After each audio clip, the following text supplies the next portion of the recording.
Oh, I'll just. Right, so starting with a poem from Gordon Thompson.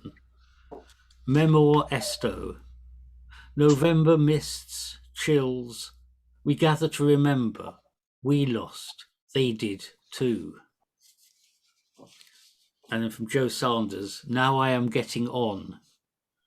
I think of myself as evergreen, an epiphany to a faraway birth, a delayed coming, a tardy flowering, fresh words lush and fertile. But new shoots find it hard to penetrate the used-up earth. I am becoming jaded, and fear the colour of envy in my eyes. That's from Joe. Right, thank you, Peter. So you were going to join us later on, weren't you? So that's why I put you down the bottom of the list. So you're happy to stay at the bottom of the list? I think you're muted, but yeah. Anyway, Steve, I can see you on the screen, but I can't see you as such. Sorry. I can hear you. Can you see me now? Yeah, got you. Yeah. It's your turn now, Steve. Good evening, by the way. Sorry.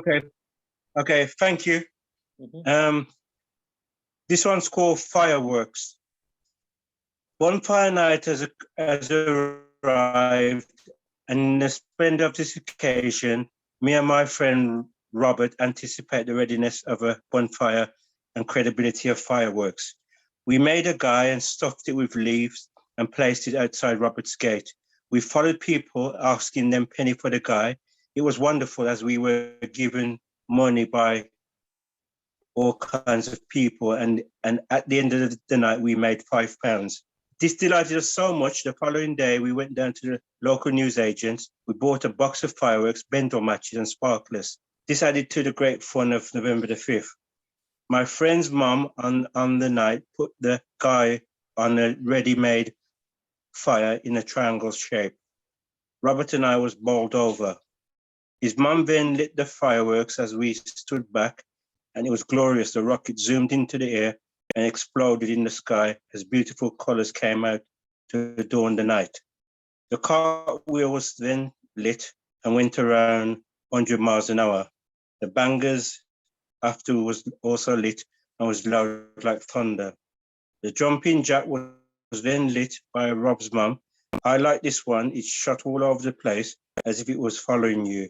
Me and Robert lit our sparklers. That was very good. This was a tremendous night of bonfire glory, thanks to Robert's mum. Right, thanks, Steve. That brought back some childhood memories for us all, I expect. And yeah, definitely. So you've got another one? Yeah, it's called The Country. Okay. This country, like most, is facing the horrendousness of shutdown, and now this society bounces back on its feet. The rate of COVID victims has not ceased, and the government is perplexed in its next move. Towns wanted to subsidize industries to help others under the umbrella of the pandemic. The vaccination has been going on, and lots of people have had their free jabs. As this Christmas draws nigh, we are now facing the impact of flu. Thousands have been told to take the flu jab. I admire the amazing tackling of people who are trying to make a dire situation worthy. Life still goes on, and there are lots more political issues which is at the forefront for us to ponder. Recently, the police has been under the hammer because of dreadful killing by ex-officers. This is very disturbing for the old Metropolitan Police. So much happening, and the daily killing is still very abysmal. As Christmas approaches, let's see what we can muster to keep our chins up and send out a goodwill message to the whole world. Thank you very much, George. Okay, yeah, I'm sure, given that list you've just given, we certainly need some goodwill and help from somewhere, don't we? the way things are. Yeah, we do, honestly. Mm. Yeah. Right, we've got a few missing on my screen. We don't seem to have Ruth and Jim. Jim's here. Jim's here, is he? Yes. Right. Ruth, Why is he not on my screen? Ruth is a late withdrawal because her daughter's just come round. Oh, okay, Um, fine. Well, the next one on the list actually is Norman. If we miss out Ruth, then Norman. Good evening. Good evening, George. Can you hear me? Yeah, evening, fine, Norman. loud and clear. Loud and clear. Hi, everyone. Great to see you all. Good. Okay, George, I've got a couple. The first one is sort of short summer tale, straight prose, and the setting is a lovely country location just north of York. Yeah. It's called Maypole. I walked across rolling lawns, fenced off from wild flowering meadows, stretching slowly away from the farm cottage. 2 Palomino Shetland ponies munched and mused as I walked past. Geese cackled overhead, in flight to their feeding ground for the day, always to return at supper time to the safety of Sand Creek Farm. There was a variety of birdsong in the air that crisp morning. Bunny rabbits scampered and hid under the hedgerow. An ancient woodland sprawled steeply from the meadows, beckoning me towards a maypole standing proud like a lighthouse on top of the hill. Climbing steadily with the maypole a short distance away, I heard the angelic tones of young girls singing. Ring a roses, a pocket full of posies, a tissue, we all fall down. I soon reached the crest of the hill and looked down to find the girls have gone. Nobody to be seen, not a sound in the still air. I am at one with nature. The worries of the world seem so far away on this idyllic summer's day. I made my way back down the fungi-dotted slopes, heading back to the cottage for refreshment. I reached the edge of the woodland where I was confronted by a grey, whiskered, yet alert, black and white border collie. Just behind followed her master, an old sheep-eyed shepherd. 2 as 1 companions they were. He bids me good day as a friendly neighbour. I returned his greeting and bent down to pet his dog.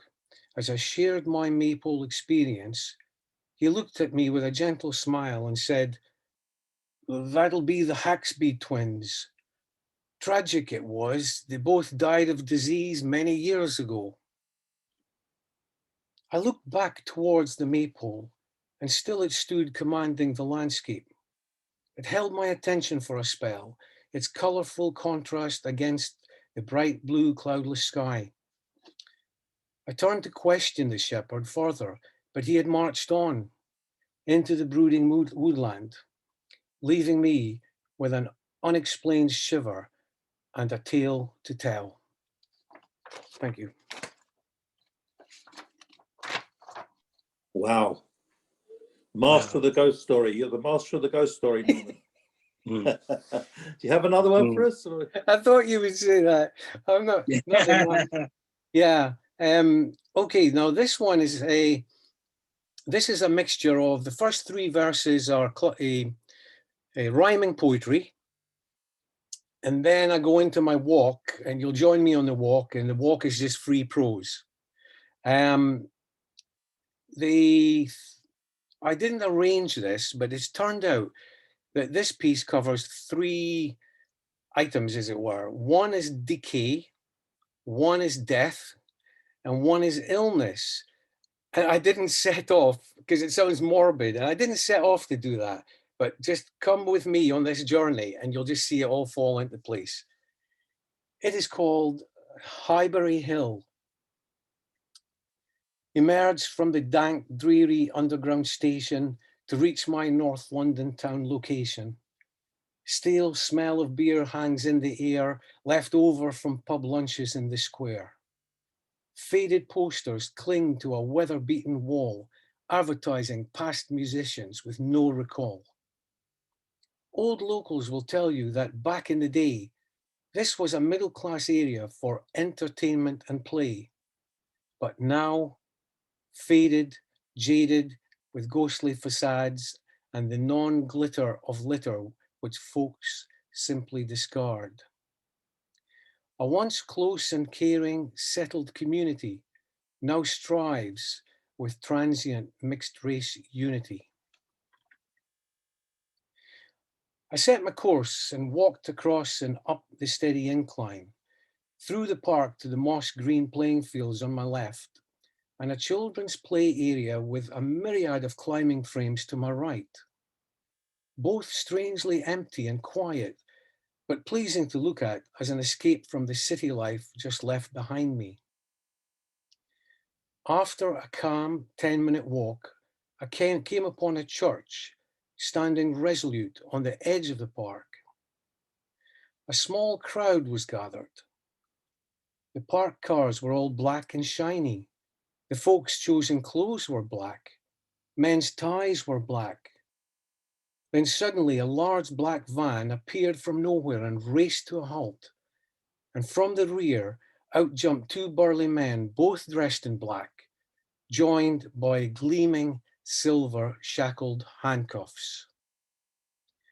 They marched past the waiting congregation and into the church.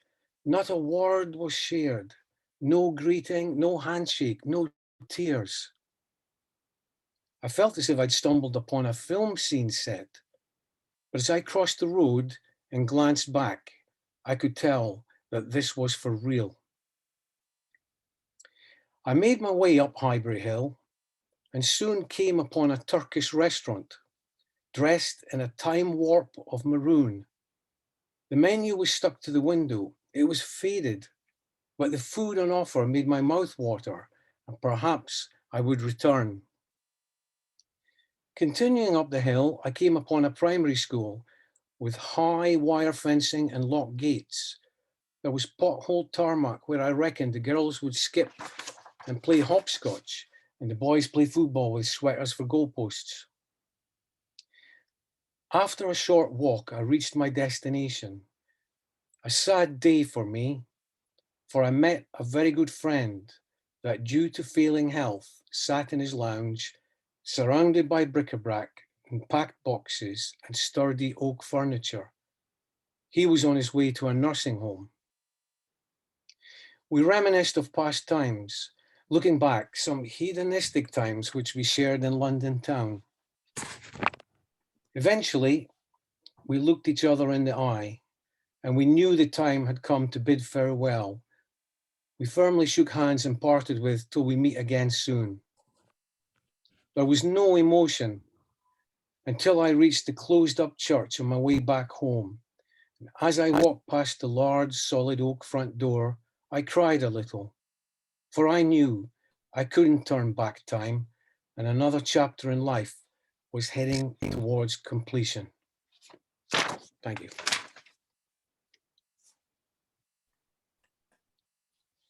Took us on a journey there, Norman. Thank you very much. Thank you. Excellent. And it's a big welcome to Lorraine, who's just joined us. That's lovely. Sorry. No, don't be sorry. Just glad you're here. Because my internet wouldn't come on. I'd be running backwards and forwards to get on. Snap! I had the same problem. I was just in the nick of time, so and I didn't get my printer printed out, so I'm going to have to read from screens. So never mind. Now we've got Alan. Good evening, Alan. Good evening. How are we? Good, thank you. Have you got any poems for us? I have. I've got one along similar line to Steve's about firework night. This one's called The Next Morning. The sun rises, all life is still.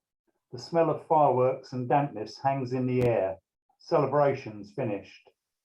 The bonfire smoulders, intermittent ghosts of smoke drift up. Damp leaves lay on the grass like a cloak. A black ring of scorched grass reaches out from the embers. Potatoes were roasted here amongst the whiz-bang and laughter. A piece of wood crackles and fall apart to glow red, then ignite briefly. The flames lick and die. Shadows recede as the sun climbs, bringing colour to last night's trodden leaves, their dampness now shining golden. Smoke slowly dissipates, drifting away like last night's excitement. Only a thin haze now hangs over the far end of the garden. Thank you.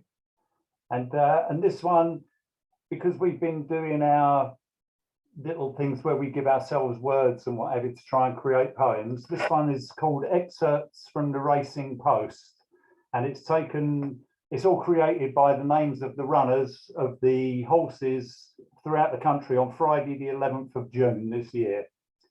I've tried to add as few words as possible to make this flow, but most of the things in here are names of horses. Pop Mistress Leeswood Lily with Our Rock Star and Gently Spoken Ali the Hunter and A Dog of War have a cuppa whilst talking about spilt passion and the love of Zoffany's real appeal surrounding the piano player's lucky flight to Miss Amelia. Meanwhile, Ambassador Lambristo spoke of the Olympian conqueror's miraculous getaway. Lady Allegro and Baby Jane speak in colours of rocky dreams and a bit on the side in Pimlico, a sentiment caught in the wild by Swiss Army officer Robert Giscard, drummer and mind-spin spirituoso. Sweet Molly Malone, Pool Bar Lady, flagged. Nothing but trouble Shenandoah, the guiding light, with no patience, left the copper kitchen after discussing something enticing. The secret to success, risky business, and the glimpse of gold and a champagne lifestyle. Devon's dreamer, cousin Oscar, and Casino King and Lord of the Lodge, Thomas Daniel, a globetrotter, had a clear vision and a top secret. Hidden land in an anyone can have it attitude, they were born leaders. After the Singapore saga, they accepted the king's gift of Scots gold at Ocean Cove, and you could feel the thunder in the Havana sunset. Thank you. Very good, Alan. Thank you. I'm Alan. amazed. I'm amazed the amount of horses. I bought a newspaper and it was, I don't know, it must have had about 50 pages. This is just from one page, pretty much, or two pages, but one day's runners. Just- Sounds like it's like the shipping forecast, isn't it? It's got that sort of yeah, nice. I'll have to get a red rum during the break. Yeah. Oh, Indeed. So you done for now, Alan? Or do you- Well, I've got another one if you would like it. yeah, that would be cool. We've got plenty of time, you see, this evening. Okay, that's fine. This one was, again, this was another challenge about numbers that we set ourselves. This one's called Swingers. 1 + 1 = 1. 1 + 2 is more fun. 3 became 4, satiating their maws. With one more, they came alive, but 5 wanted more tricks, so they met up with 6. But 6 wasn't in heaven until they met number 7, who introduced them to 8 and thought things would be great, but they were only just fine, even with number 9. 10 broke the trend, starting the decline. 10 was then swiftly followed by 9. With 8 in a state, things began to stagnate. The group lost all its bliss when 7 ran off with 6. Things weren't the same anymore when 5 left, leaving 4. 4 and 3 had had their fun. The decline continued to run, leaving 1 plus a different one left to have their own fun. They finally became 1. Yeah. You're so good with those list type things. They're amazing. Thank you. Brilliant. Really funny. now we know what Alan does in the evening. Yeah. I even go out at sometimes as well. Yeah. Okay, thank you. You're welcome. Thanks a lot, Alan. Lorraine, have you got any of your lovely poetry for us, please?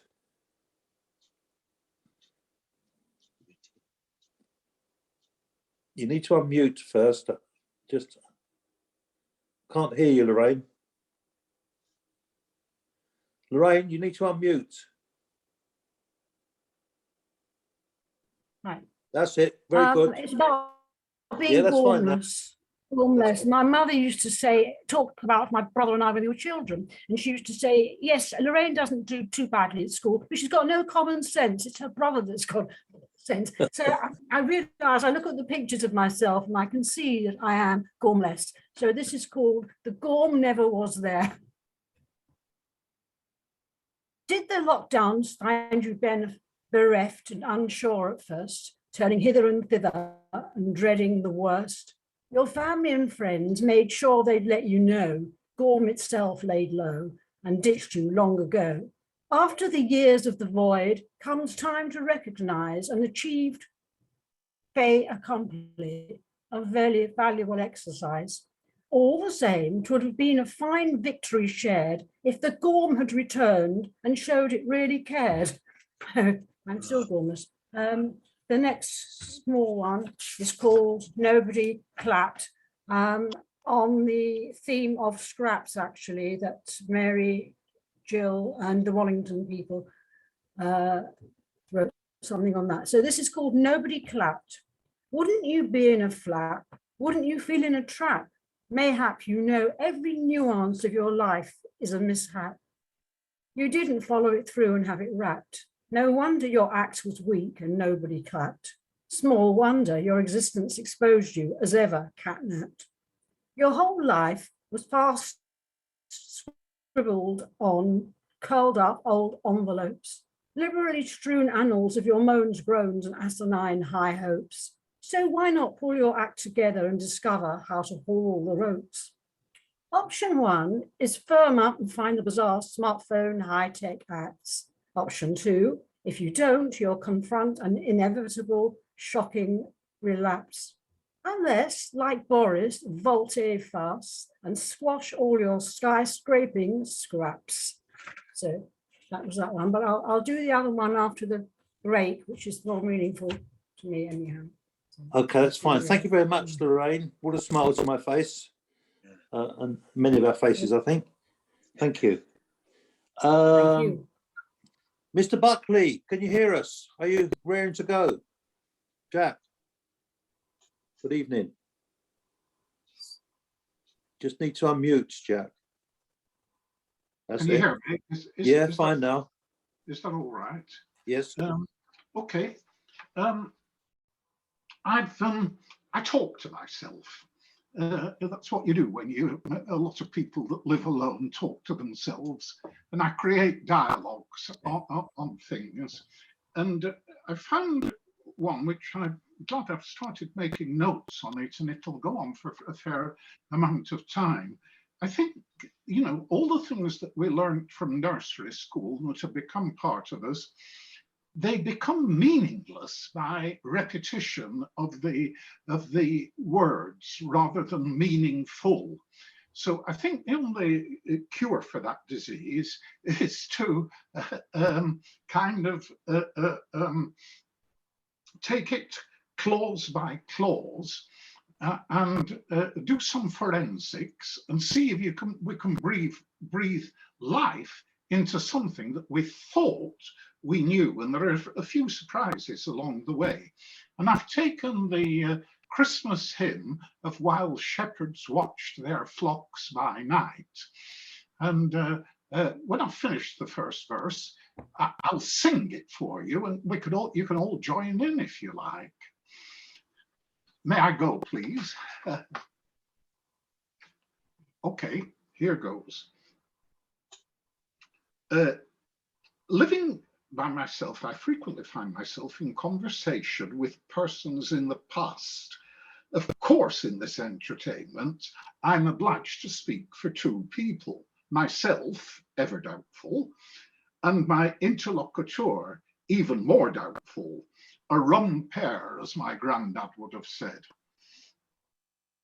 Nahum Tate, 1652 to 1715, was an Irish poet, playwright and essayist born in Dublin of a Puritan father, Faithful Teat, written T-E-A-T-E. Nahum anglicised the Irish surname when he moved to London after Irish rebels had burnt their house and belongings, because the family had more English blood than Irish. I didn't know that the Irish troubles went back as far as the early 17th century, but there you are. But Nahum was in huge demand as a writer of plays and hymns, and England applauded him and made him poet laureate. Henry Purcell's only opera, Dido and Aeneas, has a libretto by Nahum Tate and made the young Purcell famous internationally. Purcell was teaching at that time at the St. Paul's Girls' School, and it was that school that put on the first ever performance of an opera which the world's greatest divas now like singing in. None of Nahum Tate's hymns has stayed with us so well as his Christmas hymn, While Shepherds Watch Their Flocks by Night. Like any oft-repeated words, they become a cliche, and to restore their richness, it's necessary to look at the words clause by clause, forensic exploration. I really now need two voices when I'm reading Tate's words and when I'm interfering by having a conversation about it. Okay. While shepherds watched, a trinity of three words, each one reaching into the next. Keep in mind that the audience for the good news, or gospel as it is called, were Palestinian countrymen, not townsmen.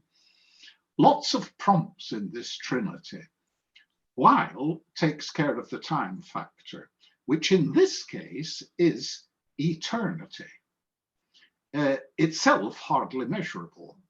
Shepherds conjures up men who were inseparable from their lifelong dedicated duties. Watched in its past continuous tense is powerful because it is born selflessly of lifetime's best habits. We may have known all three words while shepherds watch, but have we experienced them? Their flocks by night. Now this is getting personal and dark. Not any old flocks, but there, with its rightful possession, flocks has a feel of countless and of uncertainty of how many. That little preposition by has a beautiful invocation of timelessness. Night dramatically switches the light off as you want to enter this experience. Next line.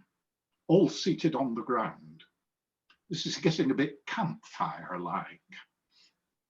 It's interesting that of the four Gospels, Luke alone, the universalist, tells us about the shepherds for all men, while Matthew, who is the astronomer, speaks with an ecclesiastical voice, possibly aimed at conversion of Jews to Christianity. And both of them rely heavily on Mark, which is the briefest gospel and gives you in Aramaic the life and teaching of Jesus, which will only take an hour to read, so moves at breathtaking speed. I recommend the authorized version of James I of 1603, which I understand perfectly reproduces the musicality and cadence of the original Aramaic. These three are the so-called synoptic, written from the same viewpoint, Gospels.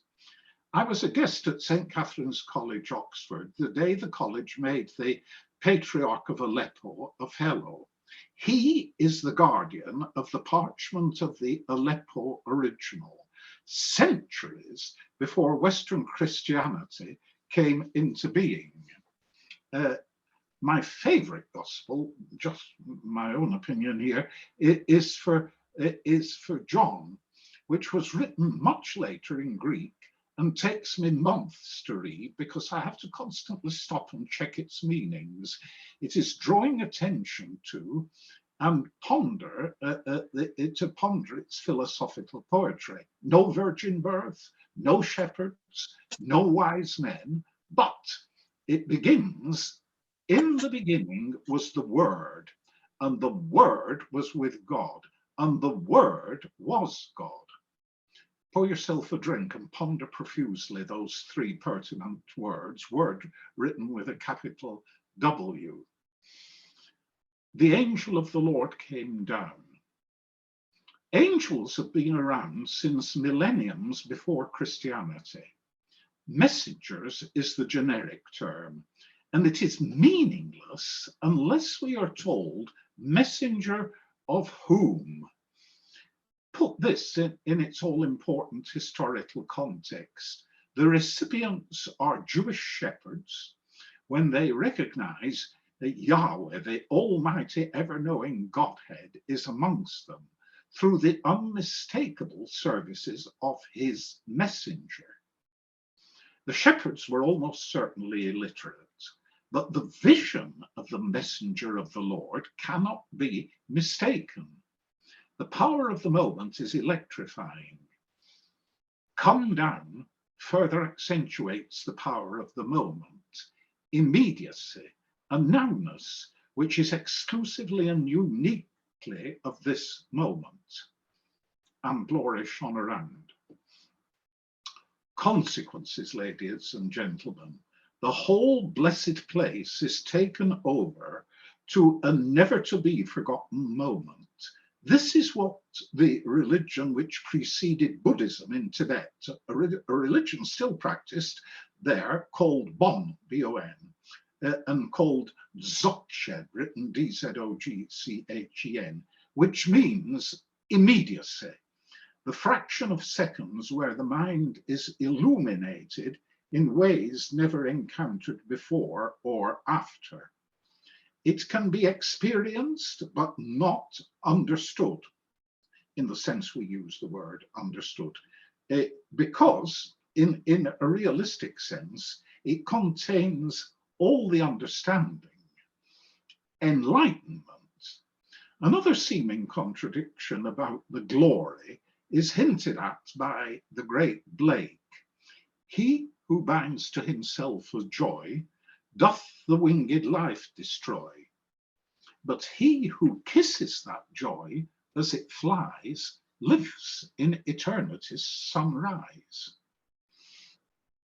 And let's have a sing-song. Here it all is. We'll now have to speak the words at the speed of the music.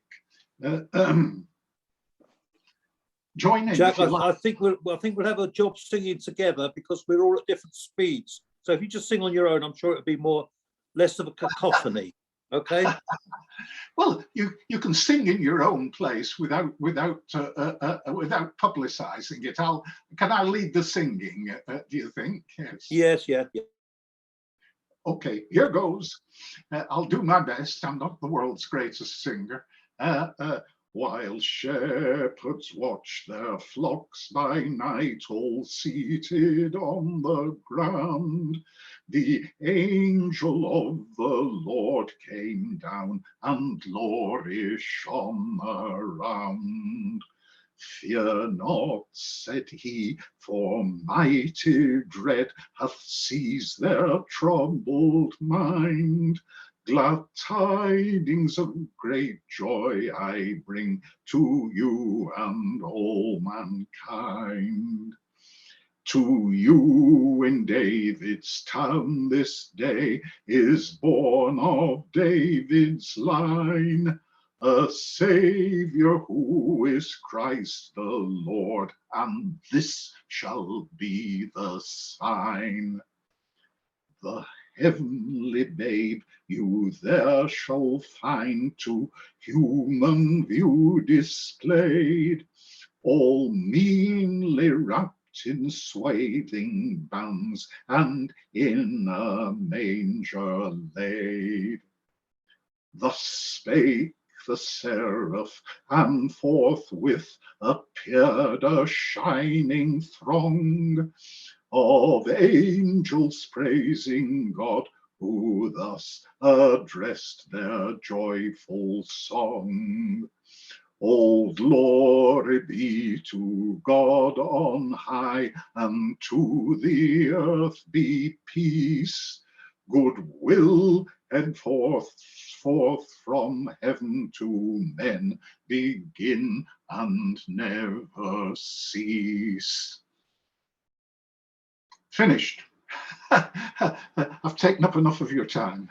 Right. Well, thank you, Jack. That was very erudite, and you've got a lovely voice. So there we go. Well, see you for the second half for something more You frivolous. are. You got good Okay. voice. Yeah. Jim, I can see your outline, Jim. Oh, here you go. Evening, Jim. Evening. I've had some dental treatment and I've got dentures in, so I might not make the second half. I'm not sure. It's quite tiring, Okay. actually. The first one's called Who Pays the Ferryman? No Time for Timex. I'm not well educated, but I'm good company. And my appearance borders on the impressive. My date, naive daughter of a wealthy man, has just finished a sub-story that went on a tad too long. I put on a sad face, pat her hand. Yes, I know what you mean, I say languidly. You've had the gross misfortune to meet a succession of, dare I say it, losers and time wasters. Her smile is pure gratitude. I convince her that I'm a much sought after special man, the one with impeccable credentials. I never asked, she whispers, what kind of car do you happen to drive? A Bentley, I reply, but it's being repaired, hence the infernal need for taxis and a distressing forgetfulness to bring unnecessary credit cards or cash. She examines my expensive borrowed suit, touches my gold-coloured cufflinks. I see you wear a Timex, she murmurs. I glow with enormous pride. Yes, indeed, it functions beautifully at a depth of more than 30 meters. Oh, well done, she gasps, then makes an excuse to go and powder her nose. I relax, take out a cigarette, strike a match. She does not come back. The unpaid bill stares at me from a plate. A waiter strokes his chin, another starts to laugh. The manager is hovering like a hawk. My smile acquires a texture of fractured glass. Nice one, Jim.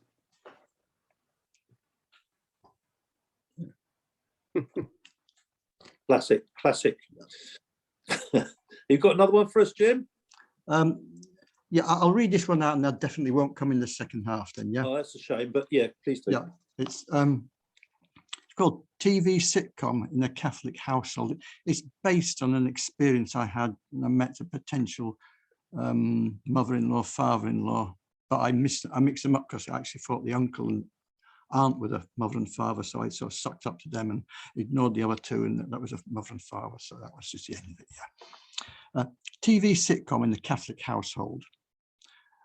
I'm not a sex object, says my fiancé. Yes, you are, I want to reply. Not always, not usually, but at times you are.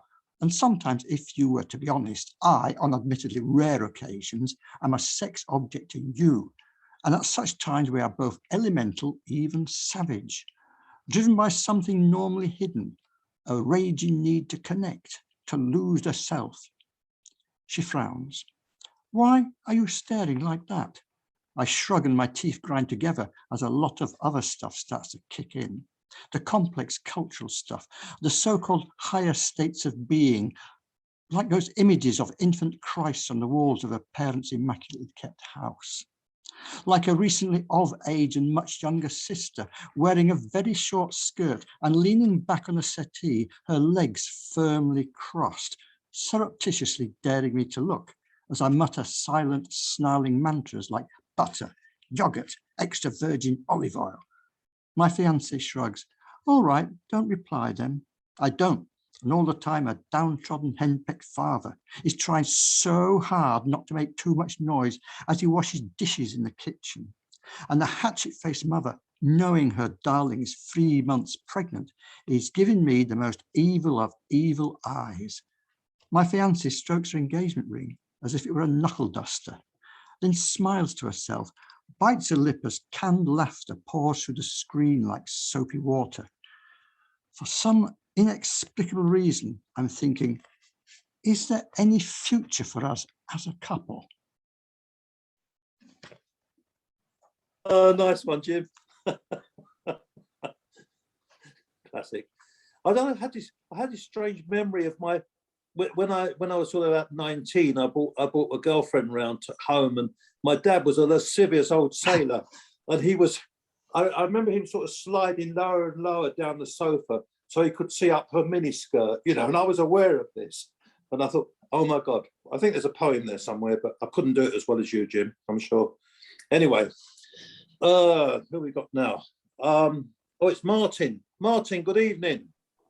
And thanks for your kind comments about my book. Oh, well, I was going to read you the poem. Oh, I know okay, you yes, had- please, yeah. Yeah, that's lovely. I better start with that. Jimmy Duty.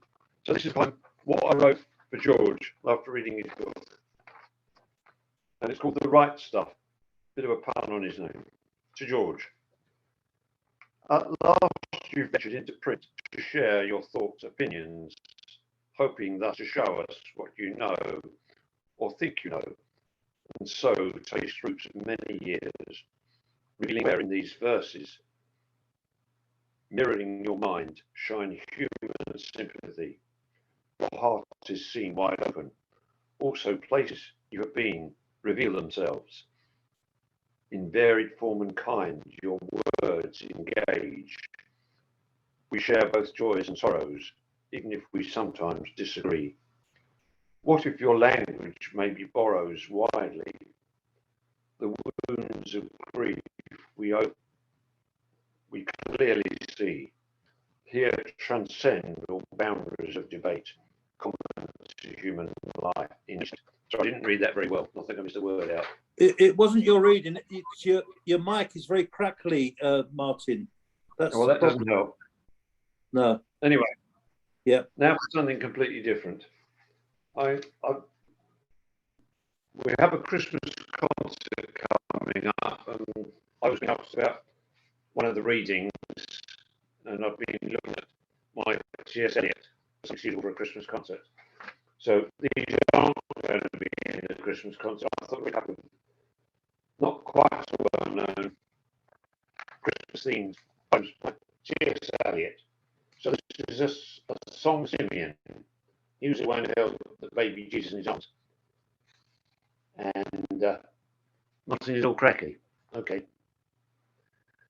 I don't know too much about it. Anyway, this is a song for Simeon. Lord, the reminiscence of blooming in bowls, and the winter sun creeps by the snow hills. The southern season had its hand. My life is light, waiting for the death wind, like a feather on the back of my hand. Dust in sunlight and memory in corners. Wait for the wind that chills towards the dead land. Grant us thy peace. I've walked many years in this city, kept faith and fast, provided for the poor, have given and taken honour and ease. There went never any rejected from my door. Who shall remember my house? Where shall live my children's children when the time of sorrow is come? They will take to the goat's path and the fox's home, fleeing from the foreign faces and the foreign swords. Before the time of court and lamentation, grant us thy peace.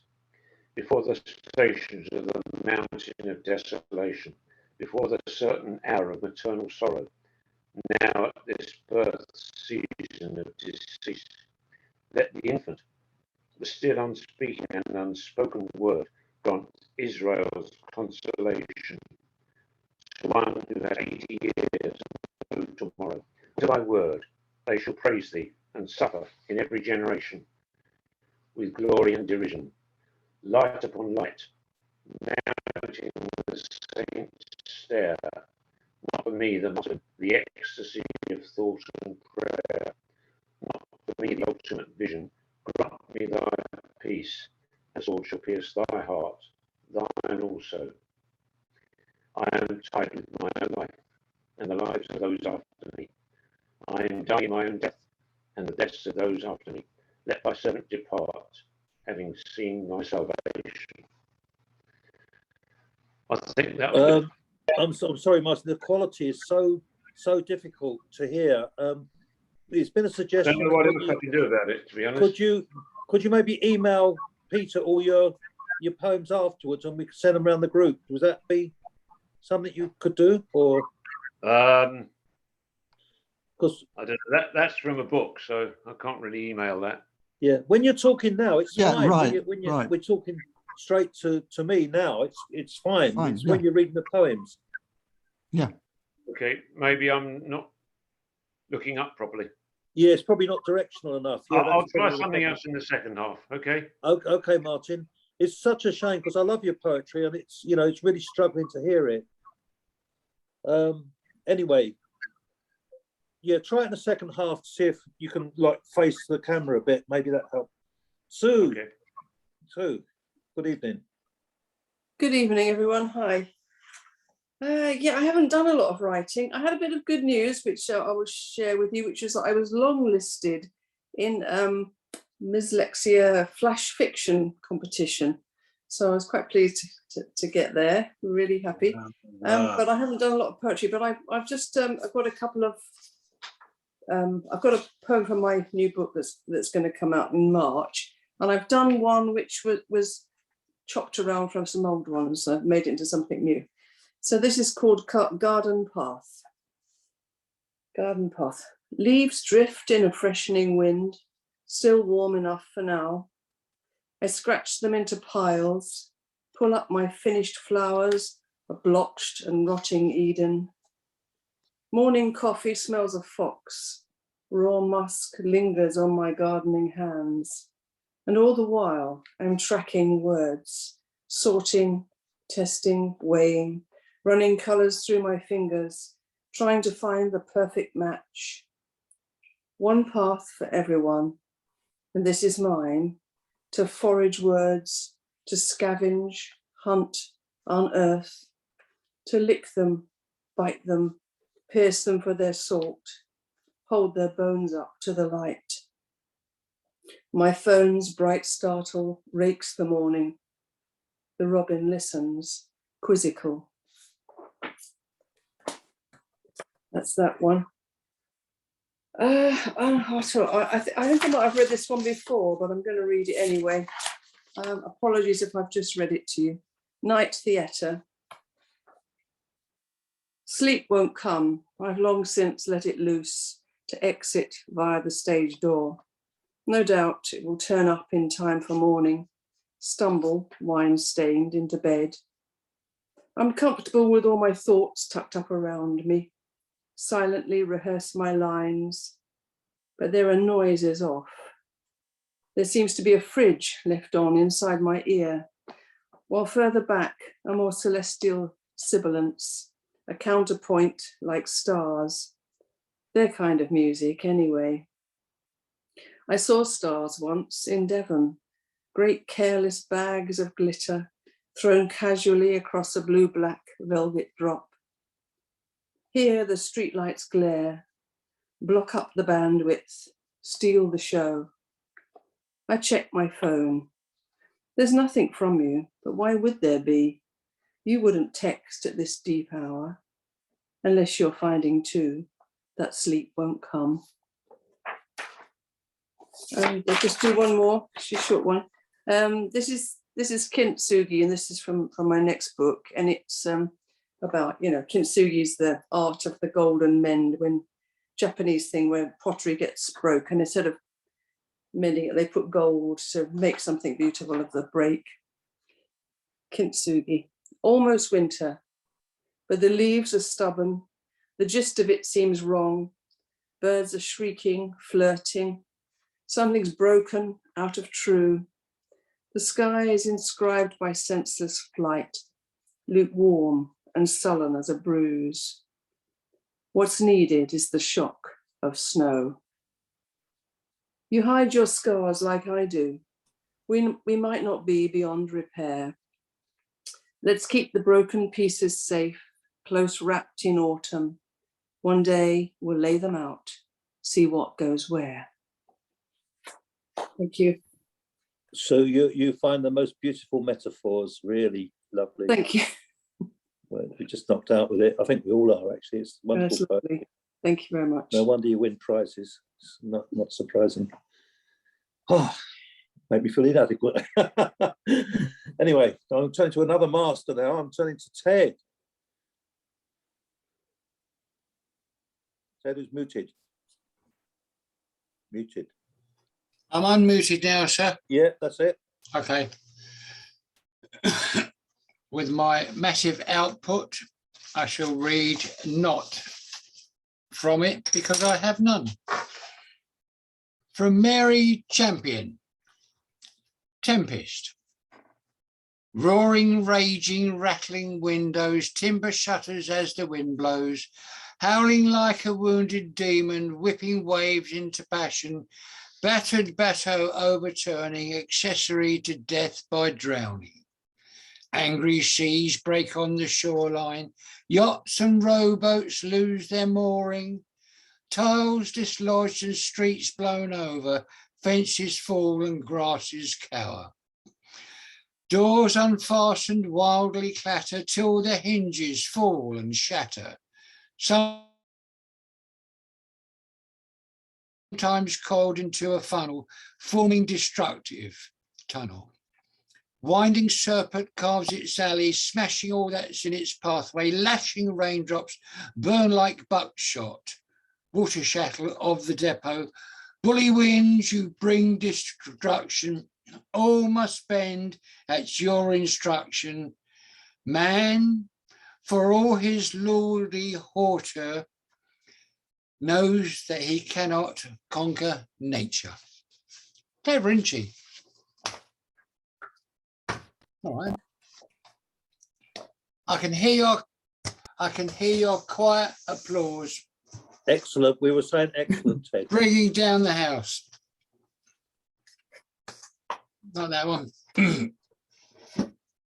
This is from a guy called Jeff Stevens, who wrote poetry. He took every Thursday off for creativity. He ran a magazine called Purple Patch, which ran for 30 years.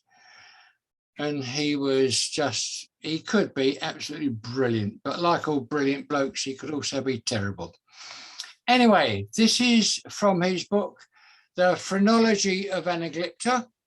And if you don't know what that's all about, you will when I've read his poem. I'm living in the wallpaper. It is as full of squiggles as an Arab mosque. It's a Chelsea flower show, an undergrowth of ferns, a Mickey Mouse of nursery shapes, a riot of colours and shades. It is as cool as candy stripe, as chunky as cable stitch, hairy as a flock of sheep. As schizophrenic as a mood change, as abstract concentration failure, as intense as studying, as specialised as an eyeballing. Why am I living in this wallpaper? I am living in the wallpaper because the room has been shrinking and shrinking more and more over the last few months, so much so that the wallpaper on the west wall is now on the east wall and vice versa. I am disorientated.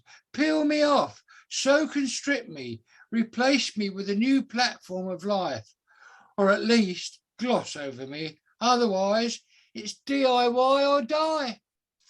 Yeah. I think it's brilliantly mad. Brilliantly mad, Ted, yeah. Yeah, now this bloke's also brilliantly mad. He wrote this poem called The Ballad of Wandle Park. And Oh my God. you can all sing together and join in the chorus, even though you're muted. Let's hear it for the flowers and the bees and the birds and the trees and the grass underneath and the heather on the heath. Let's hear it for the flies and the worms, for the seagulls and the terns, the slugs and the snails, and all their grassy trails.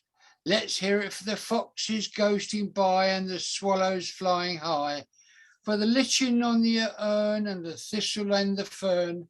Let's hear it for the toads and the frogs, and the newts down by the logs and the bushes in their leaf and all the life beneath.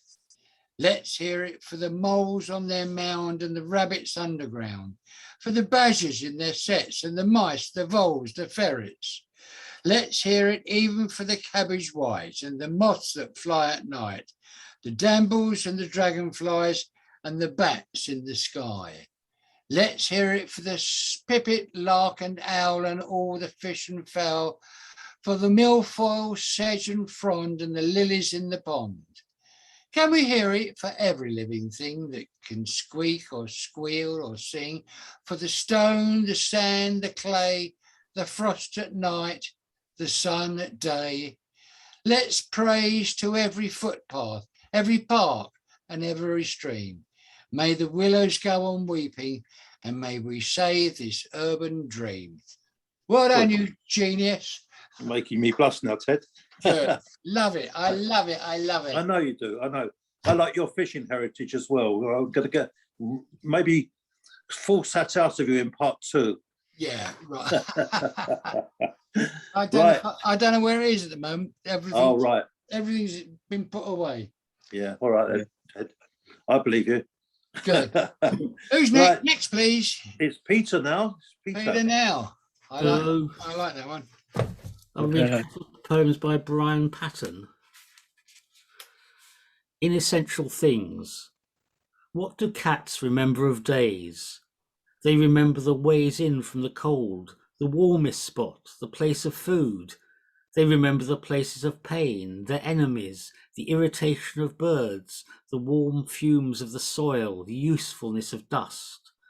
They remember the creak of a bed, the sound of their owner's footsteps, the taste of fish, the loveliness of cream. Cats remember what is essential of days. Letting all other memories go as of no worth, they sleep sounder than we, whose hearts break remembering so many inessential things. And an incident. And when a child who has been sitting at a window goes solemnly into another room and says that he has seen an angel falling from heaven, who gets up to look? Who asks where? Or is it hurt? Or says, how terrible? No, something has been drained from the adult heart. Belief in the miraculous closes down, and that child's observation shrinks to a footnote, an anecdote to be repeated in the future when the dying hands of adults flick through albums. How absurd, how comical then, that poor angel bleeding among the winter marigolds. How monstrous that it is dismissed so lightly, its memory gone, the golden dust from those poor shattered wings scattered over a suburban garden.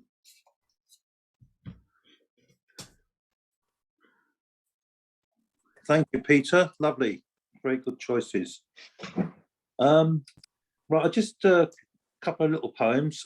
These are kind of babies. They were only written in the last 48 hours, so they might be subject to some revision at some point. We can hear you but not see you, George. Oh, hang on. Audio. Start video. Do you just want to be the poet of mystery? That's better. Yeah. Oh God.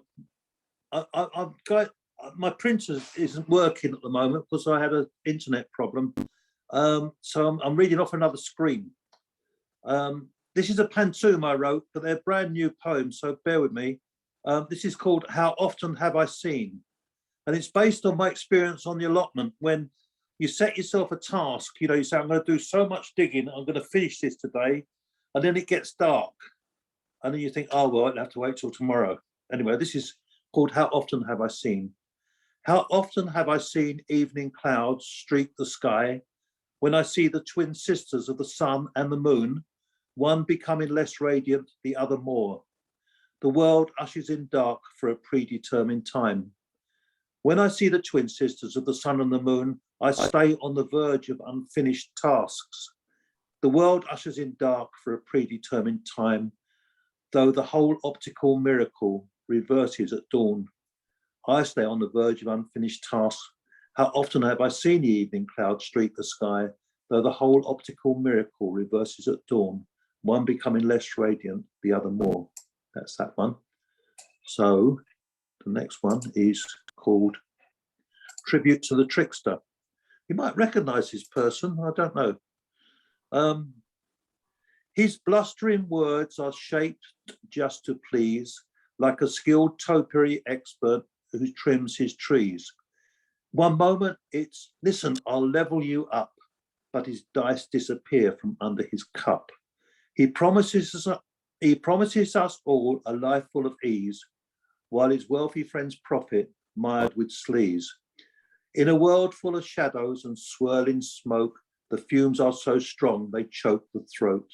The stench of betrayal fills the noses of voters as the sewers of Westminster fill with his floaters. Yet he still builds a seawall and tries to divert from the scandals that are now so very overt. But he and his kind still find their recruits from those who crave mansions and the smartest of suits, to prove the old adage that power tends to corrupt. Their public school education won't stop their conduct. There you go. I don't know who I'm talking about there. Keith Starmer. It's Starmer, yes, that's the one. That's the one. Yeah. It's Yorkshire cricket team, isn't it? Or something like that. I don't know. Gotta be. Or it's COVID, or it's Brexit, or it's the Belarusians. One of that lot. Anyway, it's break time, folks. Okay. I say goodbye to everyone now. With your bonfire memories. Yeah. Ready, George? Yeah. Okay. This one's called Money. Everyone wants to have an abundance of money, have enough to get by on. Growing up in the Midlands and struggling, I did a paper round and worked in a fish and chip shop after school. This was my only resource, looking after myself, being very bright at school, but still being unable to cry out for help. Being a football fanatic, I decided to mark the pools for the first time. The coupon I marked was called Empire, which was the lower payer. You had Liquorwoods, which was the higher payer, then Vernon, Zitters, and Empire. I marked the Empire coupon marking 12 score draws and gave it in to the newsagent. If I got 8 score draws out of 12, I would have won something. That Saturday, I tentatively watched the score draws, and to my disbelief, I had 7 score draws. I was waiting on a late kickoff. When the result came, it was Exeter 3, Carlisle 3. I went ballistic. I had 24 points. There were 19 score draws that week. Liquorwood was paying out £500 for 24 points, but Empire was paid out £60. I was aghast. Hey!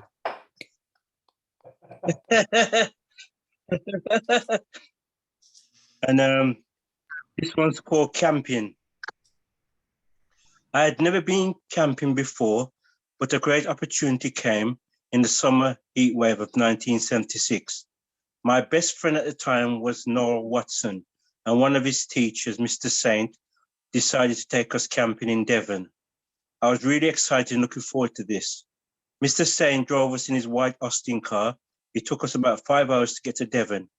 Once there, we found a site. I was so enthusiastic because I knew of friends who had been camping, and the experience was making me feel good. We set up our tents on this engaging site. Noel took the best tent, but I let him off. The sleeping bags were cushy. On the site, there were several other people. Noel was learning French at his grammar school. Was talking to a French couple exercising his French. I thought it incredible. We were on the campsite for about 4 days. The night was very chilly, but in the comfort of my sleeping bag, inside the tent was a camping dream come true. Thank you very much. Right, thanks for your lovely early reminiscences, Steve. You get a lot of inspiration from your childhood, don't you? I do, yeah. I think when you've been through depression, it just highlights it. Anyway, thanks for that, Steve. It's very nice. You're welcome. And then we're moving on to Norman. Norman, have you any more wee ghosty stories there or anything for us? Or Am I still? Can you hear me, George? Yes, yeah, they're fine. I've remained unmuted. Wee ghosty stories. Well, not this minute, maybe in the future. I'm going to read two, guys. One, I came to my wife quite recently, and they like it so much, they're sticking it up on the school staff room. It's by Spike Milligan, and it's called Smile. Right, smile. Smiling is infectious. You catch it like the flu. When someone smiled at me today, I started smiling too. I passed around the corner and someone saw my grin.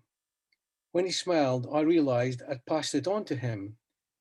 I thought about that smile, then realized its worth. A single smile just like mine could travel around the earth. So if you feel a smile begin, don't leave it undetected. Let's start an epidemic quick and get the world infected. Ah, I like that. brilliant. Brilliant. A second one is one of my favorites, Seamus Heaney. And I've always got a problem with one word in this, so forgive me if I bundle over it. Anyway, Seamus Heaney, and it's The Railway Children. Okay. When we climbed the slopes of the cutting, we were eye level with the white cups of the telegraph poles and the sizzling wires. Like lovely free hand, they curved for miles east and miles west beyond us, sagging under their burden of swallows. We were small and thought we knew nothing worth knowing. We thought words traveled the wires in the shiny pouches of raindrops. Each one seeded full with the light of the sky, the gleam of the lines, and ourselves so infinitesimally scaled, we could stream through the eye of a needle. Brilliant. Wow. Good choice, Norman. Good choice. What was the infinitesimally? Was that you want? I have difficulty saying that word. I don't blame you. I think we all would. Infinitesimally. Yeah. Uh, I sometimes get it right. Yeah. You didn't do too badly there. You didn't do too badly. Really syllable. Infinitesimally. I don't know. I lost it. Too much rum. Right. Who's next? Are you doing another one for us, Norman, or you? Hey, no, that's me. Okay, that's it. Okay. So we move on to Alan. Alan. Hello. Right. I have a poem. George has heard this, but it just makes me chuckle each time I sort of read it. So I'm going to share it with you.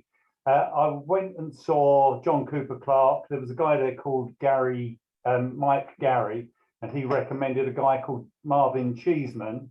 And Marvin Cheeseman's got some quite humorous poems. I wasn't able to get a book, but I downloaded this particular one.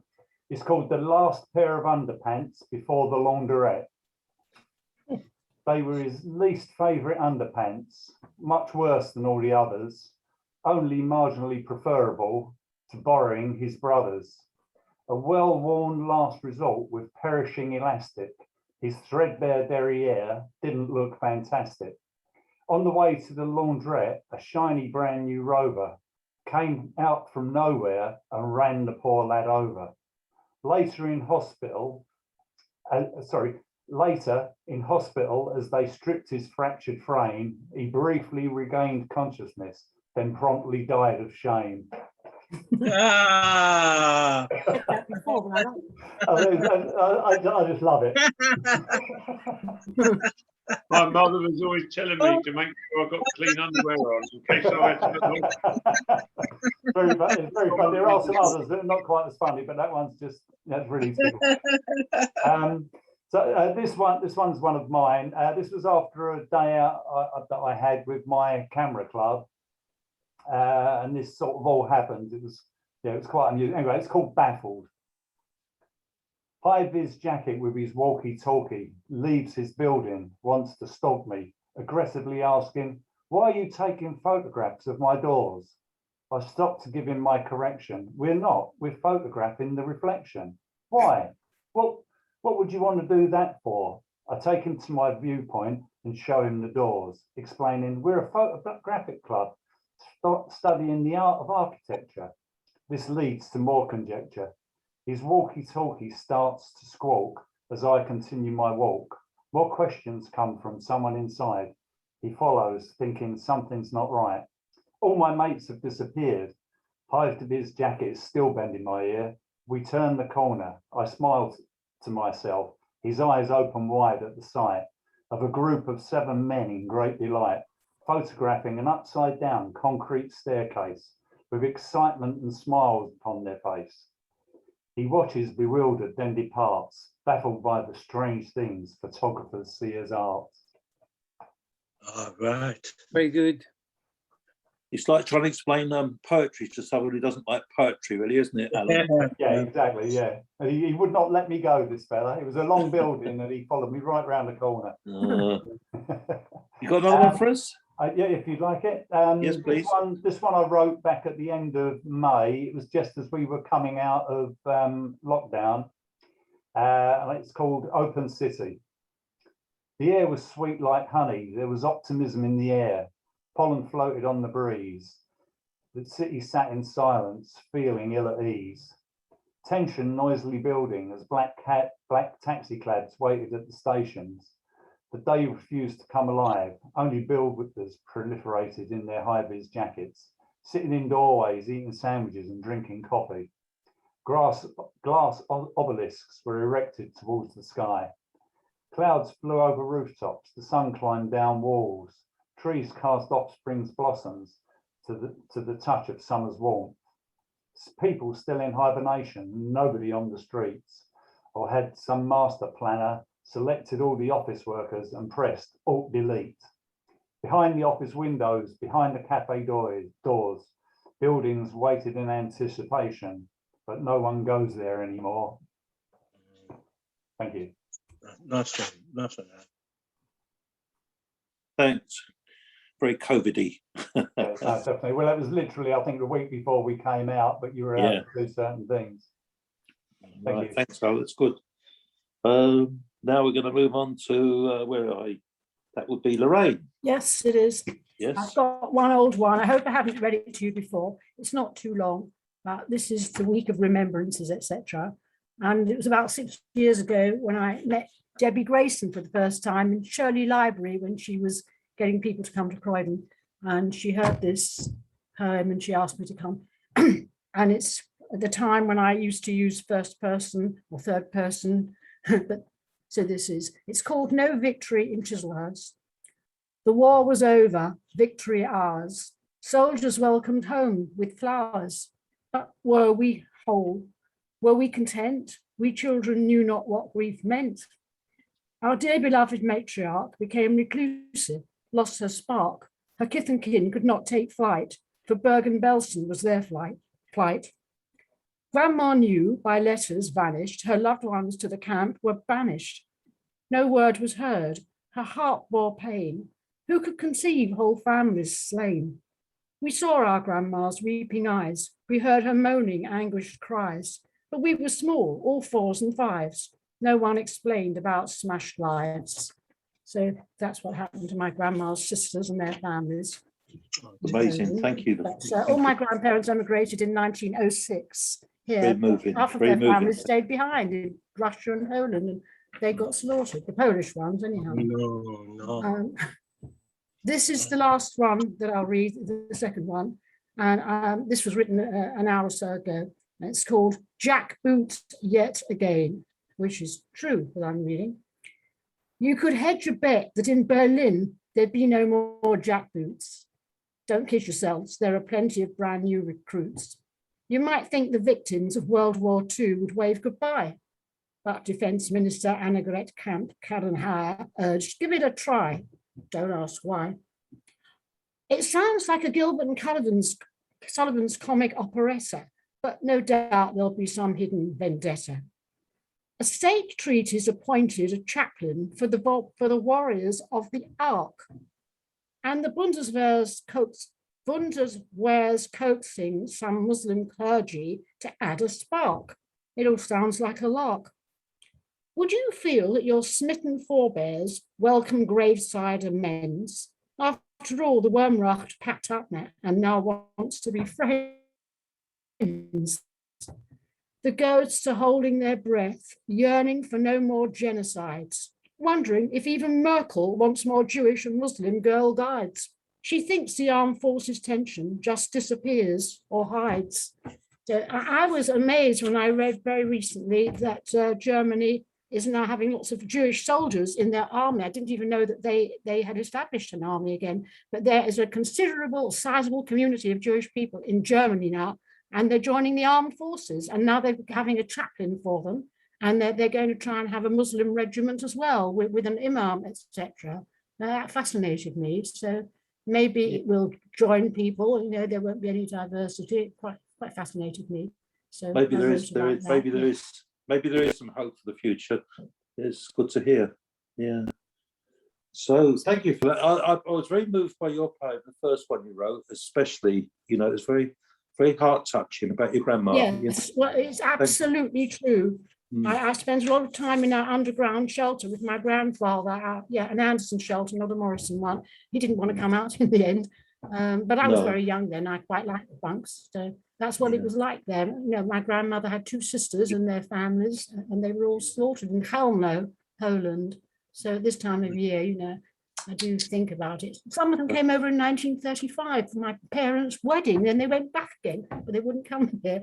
Most of the family came here. But, oh, sorry, yeah, Lorraine. that's what happened. Anyway. No, it's not your fault. No, it's just, I just feel everybody thinks about what they've lost, not just me. Whoever they are and whatever religion they are, they think of anything they've lost. Yeah. I realise that. Yeah, just senseless. Anyway, okay, so we're going to go to Jack now. Jack, are you ready? Steady. Hear your melodious voice, please. I need to unmute. Okay. You're fine now. Yeah, that's good. Yeah. Okay. I thought, having given you all that theology in the first part, which is more than a lot of people want to digest, let's have a bit of Whimsy now, which I find always utterly charming, because there's always a shock line somewhere in the humor. I've got 3 short poems of Stevie Smith, and the first one is called The Man Saul. The man Saul is very tall. He stands at the crossbar where the shadows fall. He stands in the shadows. He is a shadowed man. God haunted him since he first began. God daunted now, he is looking very wan. Deep are the furrows on his brown. He stands like a figurehead at a ship's prow. The ship's been wrecked a long time now. Shadowed Saul, I am sorry for him. He is a victim of God's whim. He was exalted and now he is cast down. Now he is very dim. And only for the memory of a glory that was not his, they tell the story. Ah, he must clench his hands so tight the nails are grown gory. Blood flows beneath his fingernails. Blood is beating in his head, he rails. But for all his vaunt, he knows that within him fails and grows faint and turns to death. He is betrayed from within. There is no thought beneath that crowned crest that does not pant upon a last breath. I'm sorry for Saul. There is no help for him at all. He stands where the shadows fall. This one, the next one, is called, if I can find it quickly,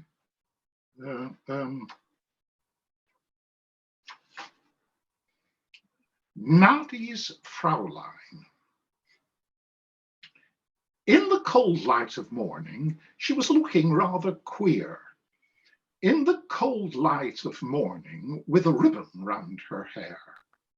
And her youth lay behind her, a long time for many a year. For when she was young, they took her love away and sent him to work beyond Mexique Bay. And she thought of him and lost her wits, and now her hair is grey. With an oh, if I think of him, he'll come again to me, and an oh, it was but a whim that took him o'er the sea, and an oh, for all my eyes are dim, they can look lovingly.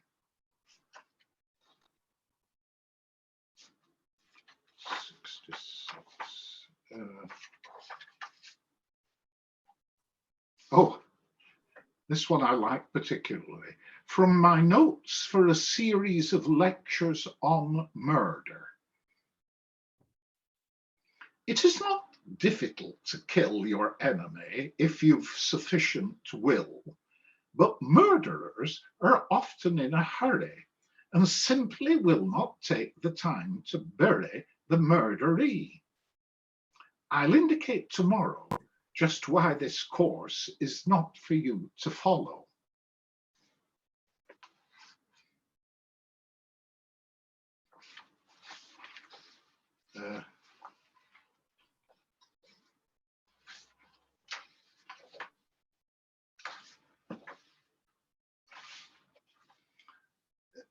Finally, here's one called Fish, Fish. I'll never be able to read this like Stevie Smith reads it herself. They're quite wonderful. One always wants her little drawings that she did with the poems as well as her voice. So this is called Fish, Fish. Look, man, look, underneath the brook sits the fish, fish, on a hook. What, man, what? Let him off? No, fear, fear. I'm going to look. Yes, now I think I will go down to him to have a look at him in the depths of the perishable brook.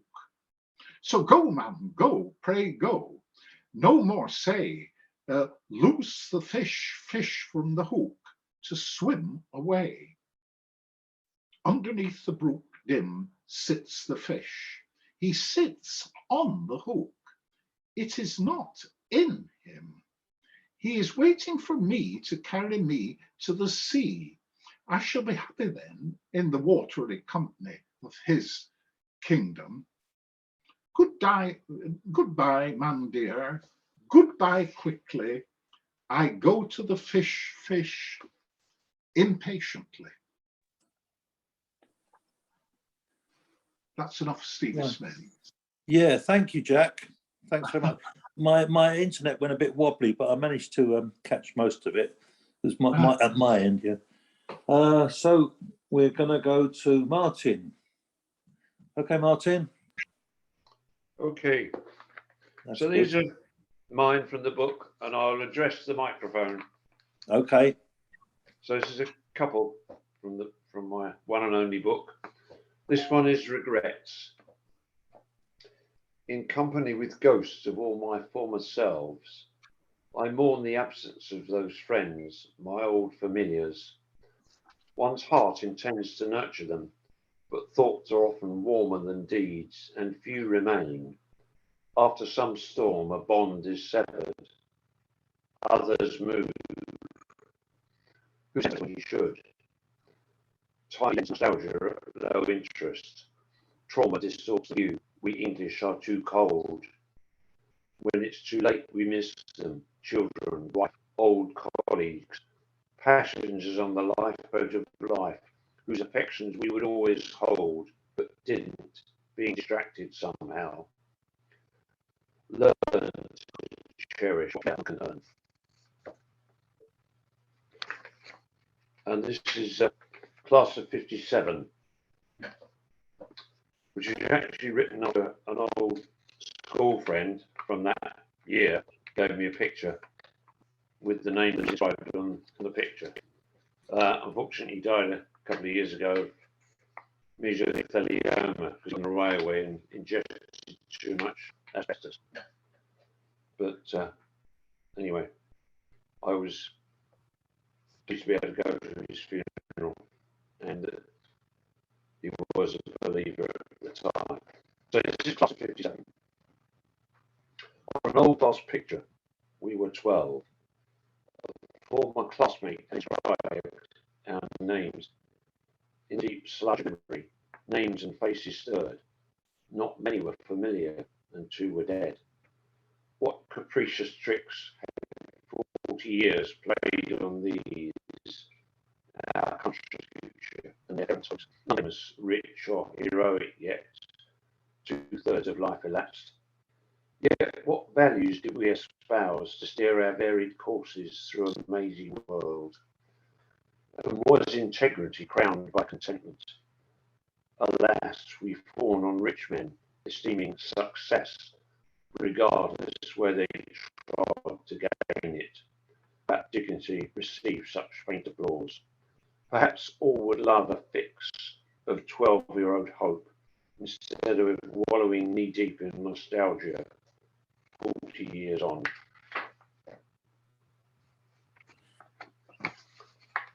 Shall I read one more?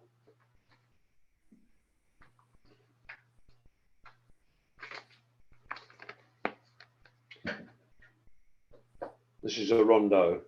Insomnia. All night the wind claws at pains within the mind. What sustains the restless in their endless quest? Each heart's an illegible palimpsest, obscured by guilt and coffee stains. A dried leaf with brittle veins, an old memoir and remains. Man's spirit's breath which cannot rest. All night the wind of thought explores the twisting lanes, tears at idleness its soul disdains. Eternity beckons from the west to travellers with their guests all night, the wind. Thank you. Hello. Okay, thanks, Martin. That last one was very clear. Some in the middle, I think it's the microphone doesn't quite catch your voice at times in the middle. You started well, you ended well, but the ones in the middle were a bit kind of crackly. I think I love that rondo. That rondo is very accomplished, that last one. I love it. It's very nice. Thank you. I think it's Martin's broadband, because sometimes I was looking at his mouth and the words weren't in time with his movement of his mouth. So I think it's actually All right. Okay. bad broadband connection. Right. Well, it's too technical for me, Peter. I have to make a special effort to come to the live one. Yeah. Well, there was only a couple of us there last time, but it was nice. Yeah. It was unusual. Ted, talking about unusual. Ted. Hello, baby. I mean, Ted. That's it. Yeah, I'm just trying to find something else to read. Well, I have found some. Right. I'm going to cheer you up with Stephen Smith's Fabulous Relatives, came out in 1991. Right. I'm being sarcastic when I say I'll cheer you up. This is the first stanza from Cold Turkey Pilgrimage. The real life slap of what it meant to bottom out hit me before there'd been escape routes planned through others' homes. My credit good enough to stand a shave with those who owe me for fixing deals. They were places I could relocate, asylums where I sat to study stations carefully. Trains intrigued me. I followed tracks across the map, noting connection times. My favourite route was north. I marked the journeys of the early saints. They were emblems of sufficient celibacy. Their rigorous catharsis were well known. Some stood for hours under rivers' lips until they owned their motives totally. I wish to follow them into the solitary. Right. I should that do you there. Martin, not a Martin, a Jim poem out. And I wanted to do it when he was here. And it's his the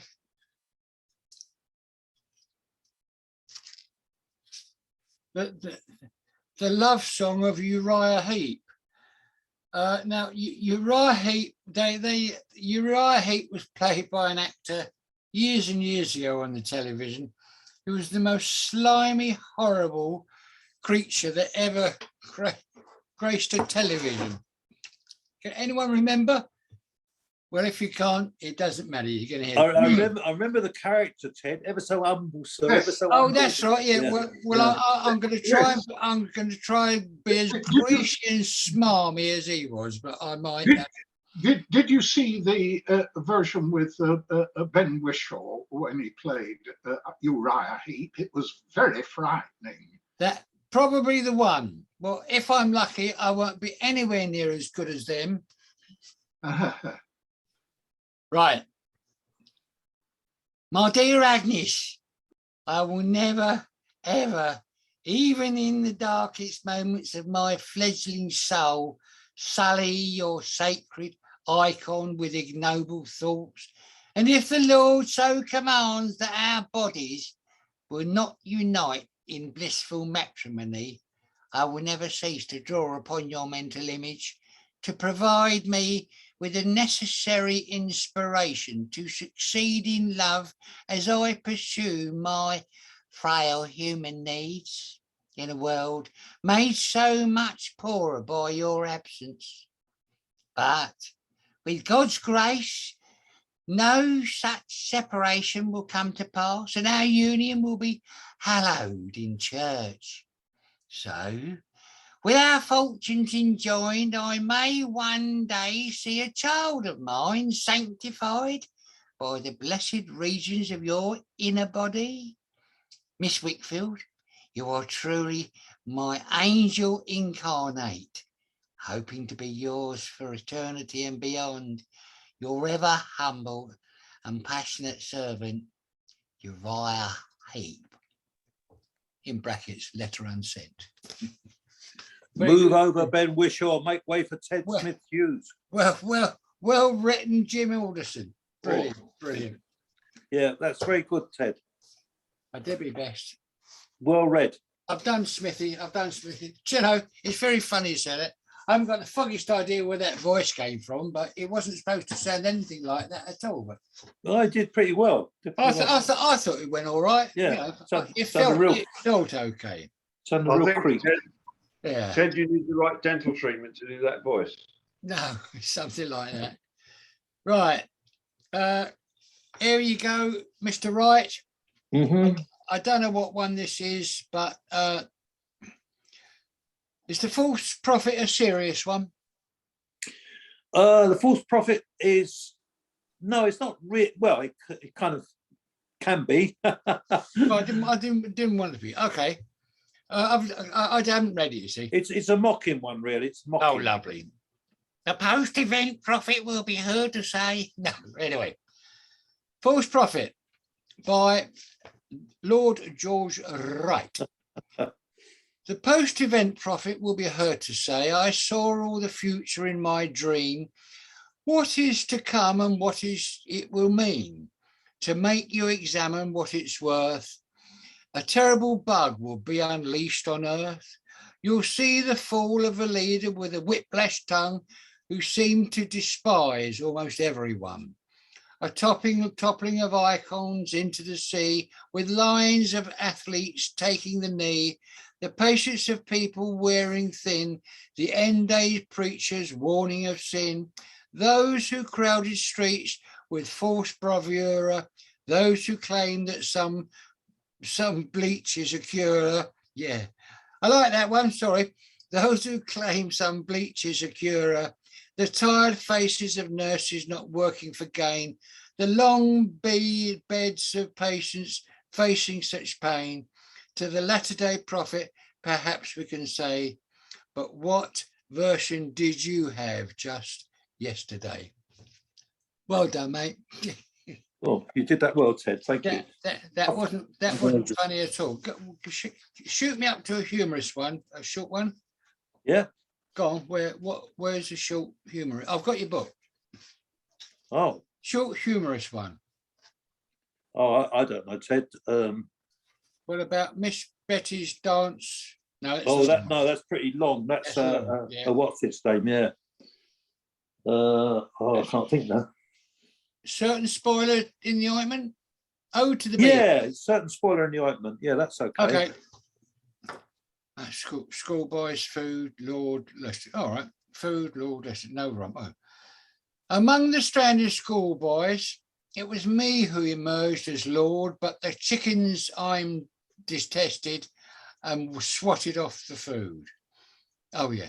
Amongst the stranded schoolboys, it was me who emerged as Lord, but in the kitchens I'm detested and swatted off the food. Most of pub closing times, I'm the one still stuck to the bar. I'm the squash sod on the windscreen when you drive too fast in the car. In piles of muck I'll lay my egg and spread disease on my 6 legs. You're not universally hated reputations, not always admired. I'm a flashy dragon cousin, and he is much admired. Mosquito, midge, and tsetse, each of them my kin. You humans do not like them. They tend to get under your skin. There was a time we made you laugh. That's a thing I surely know. Remember that chap called Blue Bottle on a Goonies radio show? All poems have an ending, a time to say goodbye. Now it's my turn to buzz off. Forgive me, but I must. Yes, there you go. Yeah. Well done, mate. I like that. Brilliant. Thank you for letting me read your poems, everyone. Well, thank you, Ted. It's unusual hearing your own work. It's like an echo. Peter, what have we got? Right. I'm going to read a couple of poems by Stuart Conn, the first one of which is quite like Seamus Heaney's Railway Children. Same subject. Tremors. We took turns at laying an ear on the rail so that we could tell by the vibrations when the train was coming. Then we'd flatten ourselves to the bank, scorched vetch and hedge parsley, while the iron flanks rushed past, sending sparks flying. It was more and more a question of living with an ear to the ground. The tremors, when they come, are that much greater for ourselves and others. Nor is it any longer a game, but a matter of survival. Each explosion part of a procession, there can be no stopping. Though the end is known, there is nothing for it but to keep listening. And Kitchen Maid. Reaching the Rijksmuseum mid-morning in rain, we skirt the main hall with its tanned tourists and guides and, ignoring the rooms we saw yesterday, find ourselves heading past Averkamp skaters, Bruegels, masses of flowers, and even the night watch in its noisy arena, till, up carpeted stairs, we are in a chamber made cool by Vermeer. For what might be hours, we stand facing a girl in a blue apron pouring milk from a brown jug. Time comes to a stop. Her gesture will stay perpetually in place. The jug will never empty, the bowl never fill. It is like seeing a princess asleep under ice. Your hand brushing mine sustains the spell. As I turn to kiss you, we are ourselves suspended in space. Your appraising glance, a passionate embrace. Couple of good choices there, Peter. Thank you. Yeah, that's it. This is one for, if you're an insomniac, you might have heard this on Something Understood in the Wee Small Hours the other day. It's called Soldiering On by David Constantine. And it really struck a chord with me. I was thinking of my mum when I heard the poem. It's called Soldiering On. We need another monument. Everywhere has Tommy Atkins with his head bowed down for all his pals, the alphabetical dead. And that is sweet and right, and every year we freshen the whited cenotaph with red. But no one seems to have thought of her standing her in all the parishes in bronze or stone, with heavy bags, with bags of spuds and flowers and tins of peas and clinging kids lending the bags their bit of weight. Flat-chested little woman in a hat, thin as a rake, tough as old boots, with feet that ache, ache, ache. I've read he staggered into battle, carrying 60 pounds of things for killing with, She looked after the pence. She made ends meet. She had a points of call for the things that kept body and soul together, like sugar, tea, a loaf, spare ribs and lard, and things that the big ship brings that lights the ends of years, like oranges. On maps of France, I've trailed him down chalky roads to where they end, and her on the oldest A to Z, down streets, thin as a wraith, year in, year out, bidding the youngest put her best foot forward, lugging the rations past the war memorial. Mm. I thought that was nice. Wow. Yeah. Wow. Amazing. And I've got one I wrote here about the First World War. From Limehouse to Leamington, from Limehouse to Leamington, Dundee to Dungeness, they went for king and country for to don their battle dress. Drawn from cottage and from mansion, gutters, farms and smoky slums, drilled to march and follow orders in the face of enemy guns. Theirs was not to query the folly of it all, or wonder who would step back from the edge, as they huddled in the wetness of the blasted clay, where screaming shells had taken every tree and hedge. Here the wary and the fearful, the brave and the bold, would find the delicate thread of sanity too difficult to hold.